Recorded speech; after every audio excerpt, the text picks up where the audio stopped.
আমাদের আজকের যে অনুষ্ঠানের মূল উদ্দেশ্য হচ্ছে যে বাংলাদেশের সাথে আপনাদের সবার যে সম্পর্কটা এটা কিভাবে আরো আমরা সুদৃঢ় করতে পারি। তো বাংলাদেশের সাথে আপনাদের সম্পর্কটা একটা একদম বেসে এই যে এখানে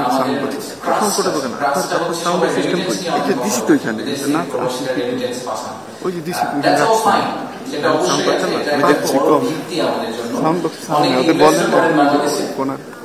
আবার অনেকে বাংলাদেশে গিয়ে এটা যদি আমি বলি আনপ্রোডাক্টিভ ইনভেস্টমেন্ট, জমির বড় একটা ধানি জমির মাঝখানে গোলাপি তোতালা একটা বাড়ি করে ফেলে, তো সেটাও করেন। In any case, you do send money back to Bangladesh, and that is the trust. But তার উপরে যে নিউ ইয়র্ক চিজ কেকের চিজ বার্তা হচ্ছে আমাদের নলেজ নাই, আমাদের বাংলাদেশে তো বলছি যে একটু বলতে হবে যে ওই পাশটা চেক করছেন ওটাকে, আমি অত দূর যাই না, অত দূর আসবে না, ওটা নিয়ে যান তাহলে দেখেন আমি কি চেক করে ওখানে আছে কিনা, ওদের লোক আছে ওখানে। তাই যদি হয়ে থাকে তো বাংলাদেশের যে ইয়াং জেনারেশন যারা গত বছরের গণঅভ্যুত্থানটাকে লিড করেছে, যারা আমাদের ড্রাইভিং ফোর্স ছিল, তাদের যে এক্সপেকটেশন এন্ড দেয়ার আকাঙ্ক্ষা, তাদের যে আকাঙ্ক্ষা to learn and to excel, সেটার ব্যাপারে আপনাদের সাহায্য করার অনেক সুযোগ আছে। সো দ্য চিজ ইজ ইন নলেজ ক্যাপিটাল, যদি আপনারা ওই সাহায্যটা আমাদেরকে করতে পারেন।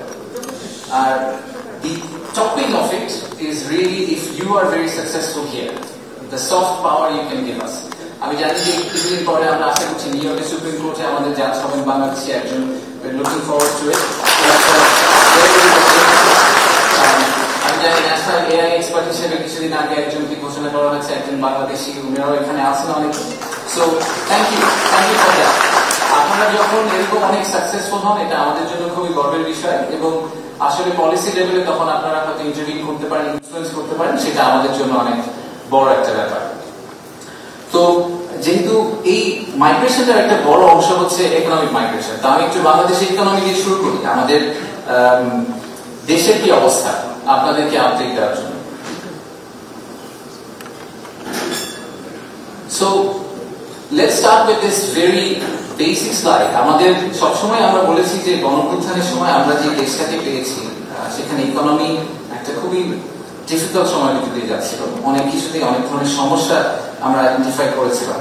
তা আমরা যদি অন্যান্য দেশ যারা গণঅভ্যুত্থানের ভিতর দিয়ে গেছে তাদেরকে দেখি, এবং তারা সেই গণঅভ্যুত্থানের পরে ইনফ্লেশন বা জিডিপি গ্রোথ এইসব জায়গায় তারা যে ধরনের চ্যালেঞ্জ ফেস করেছেন, সেই তুলনায় বাংলাদেশ রিলেটিভলি গত এক বছরে অনেক কম চ্যালেঞ্জ ফেস করেছে। So the economy is slowly turning it's corner.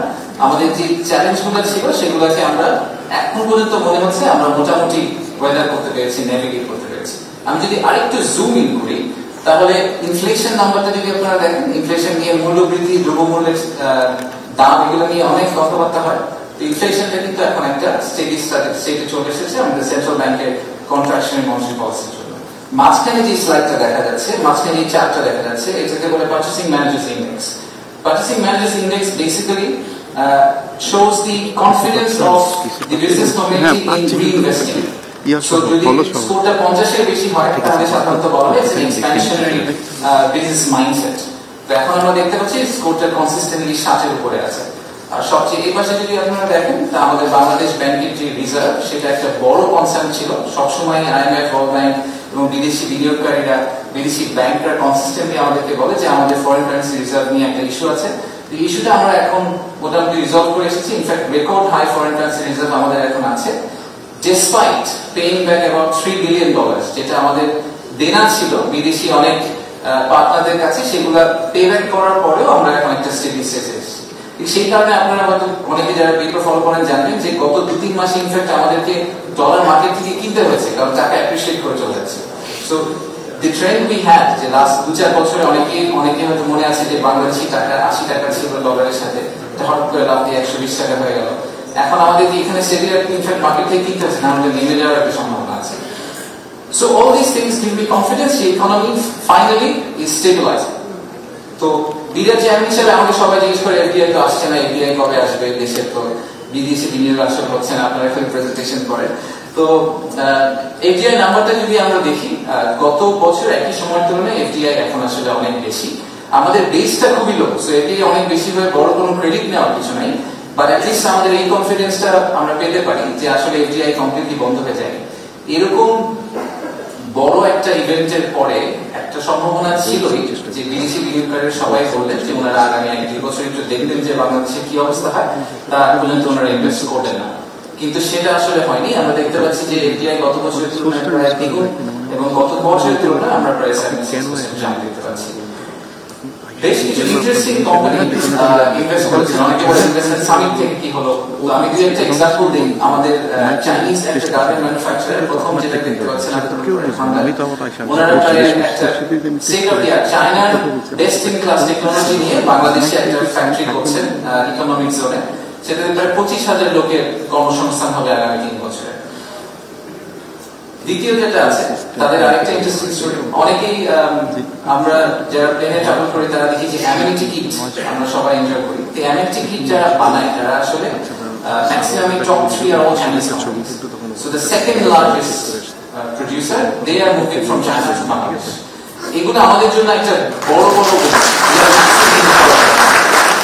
this is how we will inshallah go. So this is the economic state. এবং economic state থেকে আমাদের general feeling হচ্ছে there is some momentum that's growing up. We are building momentum slowly. এবং এই momentum build করার জন্য আসলে একটা base foundation, যেটা খুবই strong foundation, সেই foundationটা কিন্তু এসেছে রেমিটেন্স ব্লগার থেকে। তারা যে রেমিটেন্স পাঠিয়েছেন 5 আগস্টের আগে বন্ধ করে রেখেছিলেন, তারপরে পাঠিয়েছেন এবং সেটাই আমাদেরকে একটা স্ট্রং বেস দিয়েছে ইকোনমিটাকে আজকে এখানে নিয়ে আসার জন্য।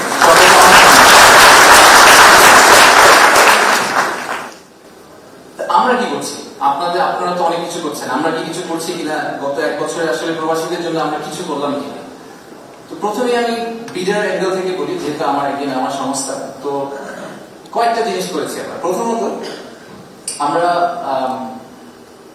একটা ইনিশিয়েটিভ লিস্ট ছিল আমাদের, যে বাংলাদেশে বিনিয়োগ করতে যেসব সমস্যা ইনভেস্টররা ফেস করেন তাদের একটা লিস্ট বানানো হয়েছিল সব সিইওদের সাথে কথা বলে। সেই লিস্টটা একটা 32 আইটেম লিস্ট, তার মধ্যে 18টা আমরা অলরেডি সলভ করেছি এবং ইলেকশনের আগে আমরা আশা করছি যে বাকি 14টাও রিজলভ করা হয়ে যাবে। সো বিনিয়োগ পরিবেশ বা বিনিয়োগ বান্ধবতার যে ব্যাপারটা আসে সেই জায়গাতে আমরা এক্সপেক্ট করছি যে বাংলাদেশে বিনিয়োগ করার এক্সপিরিয়েন্সটা আপনাদের 2024-এ যা ছিল 2026 সালে তার থেকে সিগনিফিকেন্টলি বেটার হবে। বাট এই দুইটা আরো জিনিস নিয়ে আমি খুব এক্সাইটেড। বিডাকে রিস্ট্রাকচার করা হচ্ছে। বিডার যে অর্গানাইজেশনাল স্ট্রাকচার ছিল এটাকে আমরা কমপ্লিটলি ঢেলে নতুন করে সাজাচ্ছি। ডিসেম্বরের মধ্যে এটা কমপ্লিট হয়ে যাবে এবং সেখানে আমরা আলাদা করে এনআরবিদের জন্য একটা টিম তৈরি করছি, এনআরবি সেল। তারা শুধুমাত্র এনআরবি ইনভেস্টরদেরকে আলাদা করে সার্ভিস দেবে। এখন থেকে আপনাদের and then finally ঠিক যেরকম রেমিটেন্স দেশে পাঠালে একটা ক্যাশব্যাক পাওয়া যায় যদি আপনি প্রপার চ্যানেলে পাঠান, তো কেন ইনভেস্টমেন্ট বাংলাদেশে নিয়ে গেলে ক্যাশব্যাক পাওয়া যাবে? সেটা আপনার নিজেরই হোক বা আপনি একজন বিদেশি ইনভেস্টরকে বাংলাদেশে নিয়ে গেলেন, আপনারা এখানকার ইনভেস্টমেন্ট কমিউনিটিকে অনেক বেটার চেনেন আমাদের তুলনায়, আমাদের পক্ষে এটা করা সম্ভব না।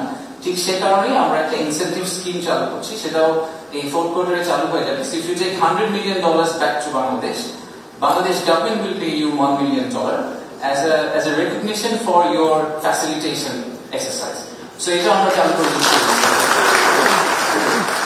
এবার যদি আমি একটু জুম আউট করি বিরাট থেকে, যে আর কি করা হয়েছে, আমাদের মাননীয় প্রবাসী কল্যাণ অ্যাডভাইজার আছেন, উনি ইনফ্যাক্ট প্যানেলে থাকবেন, so will explain more. But আরো অনেক বেশ কিছু কাজ করা হয়েছে এক্সপ্যাট্রিয়েটদের জন্য। বাট যেটা নিয়ে আমি আসলে সবচেয়ে পার্সোনালি এক্সাইটেড, এবং এটা আমি নিজেও কিন্তু এনআরবি ছিলাম একটা সময়, যেটা নিয়ে আমি সবচেয়ে বেশি excited is our right to vote.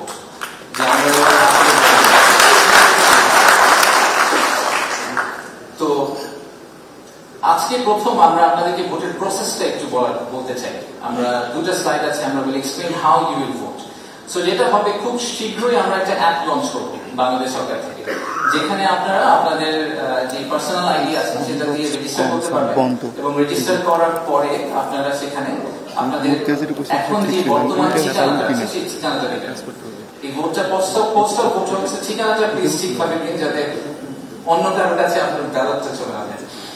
এই ঠিকানায় কিন্তু আপনার ব্যালট আসবে। সো যদি আপনি ভোটের দিন হঠাৎ করে ঠিক করেন যে না এখন আমি বাংলাদেশে চলে যাবো, বাংলাদেশে গিয়ে ভোট দিব, সেটা হবে না। আপনাকে আসলে ভোটটা এখান থেকে দিতে হবে। তা আপনার কাছে একটা এরকম সুন্দর খাম পৌঁছে যাবে, যে খামে একটা প্রি রেজিস্টার্ড খামও থাকবে, প্রিপেড খামও থাকবে, যেটা আপনি ফেরত পাঠাতে পারবেন ভোটটাকে।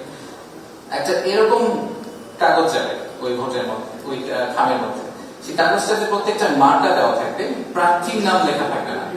দ্য রিজন প্রার্থীর নাম লেখা থাকে না সেটা হচ্ছে যে বাই দ্য টাইম প্রার্থী অ্যানাউন্স হয়ে যায় ততদিনে আপনাদের কাছে কাগজ এসে আপনারা ভোট দিয়ে আবার বাংলাদেশে ফেরত পাঠানোটা খুব চ্যালেঞ্জ। সো আমরা খালি মার্কাটা দিয়ে দিই, এরকম একটা কাগজ যাবে আপনাদের পছন্দের যে প্রার্থী তার যে মার্কা, সেই মার্কাতে আপনি ভোট দিয়ে খামের মধ্যে ভরে পোস্ট বক্সে দিয়ে দিবেন। আপনি যখন একটা পোস্ট বক্সে দিয়ে দিবেন, this will go straight to আপনার কনস্টিটিউয়েন্সি। ধরেন let's say you are from Nilphamari returning অফিসারের কাছে আপনার এই খামটা পৌঁছে যাবে। সো ইলেকশনের সময়, ইলেকশনের এক দুই দিন আগে আপনারা খামগুলো খুলে আপনাদের ভোট কাউন্ট করবেন। So I am genuinely excited and আমাদের এই যে একটা আগামী বছর ইনশাআল্লাহ একটা ফ্রি এন্ড ফেয়ার ইলেকশন হবে, আমরা সবাই ভোট দিতে পারবো। এই ভোট দিতে পারার ব্যাপারটা কিন্তু হঠাৎ করে হয়ে যায়নি। আমি শিওর আমরা সবাই জানি যে গত বছর আমাদেরকে যেটার বিরুদ্ধে যেতে হয়েছে দ্যাট ওয়াজ নট প্রিটি। আমি আপনারা অনেকে হয়তো বিদেশে ছিলেন, সোশ্যাল মিডিয়াতে দেখেছেন। আমি দেশে ছিলাম অর্ধেক সময় বিদেশে ছিলাম, সামনাসামনি দেখেছি। অনেকে এখানে আছেন যারা অ্যাকচুয়ালি রাস্তায় ছিলেন। অনেক বাচ্চা ছেলে মেয়ে তাদের লাইফ লুজ করেছে, অনেকে তাদের এমন ধরনের ইনজুরি হয়েছে যে তারা হয়তো ভবিষ্যতে একটা সুস্থ জীবন আর কাটাতে পারবে না। So this was very difficult. We won the vote through a lot of struggle. So ওই সময় একটা গান খুব বিখ্যাত হয়েছিল, আমি জানি না আপনারা শুনেছেন কিনা, যে মনিনী চৌধুরী, যে গত বিপ্লবী বন্ধুর রক্তে রাঙা বন্দি মাথা বেশি কলখানা। So this is our Bangladesh, এবং we have won this with a lot of struggle. We all have won this with a lot of struggle. So we cannot let that fail. So this is a generational opportunity, and in generational opportunity তাকে fully harness করার জন্য we need your help. So আজকের এই event থেকে all we expect, the purpose of this event, আমি ঢোকার সময় আমাকে জিজ্ঞেস করছি যে আজকের ইভেন্ট থেকে আপনার এক্সপেকটেশন কি? The expectation is a renewed sense of hope যে Bangladesh and its children abroad, we can work together and we can create something absolutely new.